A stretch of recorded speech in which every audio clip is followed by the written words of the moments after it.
নমস্কার, life in ডুয়ার্সের আরও একটি ব্লগে তোমাদের সবাইকে স্বাগত জানাচ্ছি। আমি সেদিন ছিলাম বাবার বাড়িতে। সেই দিন ছিল শনিবার সকালবেলা। তো বাবাইকে নিয়ে গেছি ছাদে। ছাদ বাগানে অনেক গাছ আছে, মা লাগিয়েছে। তো সেগুলোতে জল ছিল না, যেহেতু প্রচণ্ড গরম উত্তরবঙ্গে এখন, বৃষ্টি তো সেরকম হচ্ছিলই না। বেশ অনেক দিন যাবতে বৃষ্টি হচ্ছিল না। তো বাবাই নিচে টিভি দেখাতে এত ব্যস্ত থাকে যে আমি ওকে নিয়ে উপরে গেছি। তো উপরে একটু কাজও ছিল, ঘর পরিষ্কার করার। তার জন্য তার সাথে সাথে বাবাইকে বলেছে, চলো এবার তুমি গাছগুলোতে জল দাও। আমি ওপরের বাথরুম থেকে জল বালতি করে ভরে এনে দিয়েছি, আর ওকে বলেছে তুমি সমস্ত গাছগুলোতে সুন্দর করে জল দাও তো বাবা। তো ও কাজ করছিল, একটু কাজকর্ম না করলে তো শরীরটা ভারীও হয়ে যায়। এমনি ওর বয়স আন্দাজে কিন্তু ওর ওয়েট অনেকটাই বেশি। সবাই বলে আমি নাকি খাইয়ে খাইয়ে এরকম করেছি।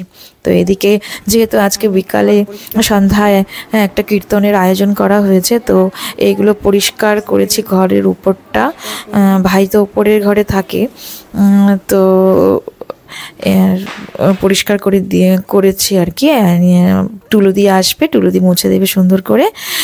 আর ইতিমধ্যে তো বোন চলে এসছে, মা গেছে কয়েকটা বাড়িতে বলতে, বিকালবেলা একটা কীর্তন অনুষ্ঠান হবে তো। আর রত্না রান্না করছে।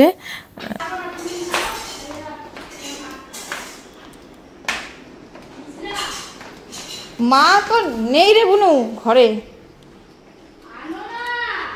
হ্যাঁ আসি। হয়ে গেছে আপনার রান্না?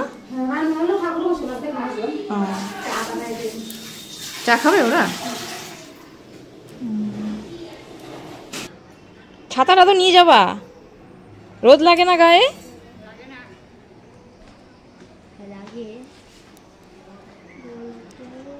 এটা কি সুন্দর দেখছিস এই গাছটা ভাবি?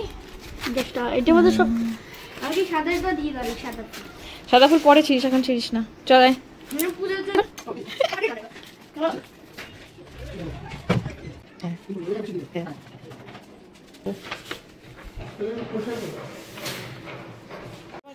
আজকে এমনিতে তো শনিবার, আর যেহেতু বাবার বার্ষিকী অনুষ্ঠানটা করা হবে, তো তার জন্য নিরামিষই খাওয়া হয়েছে।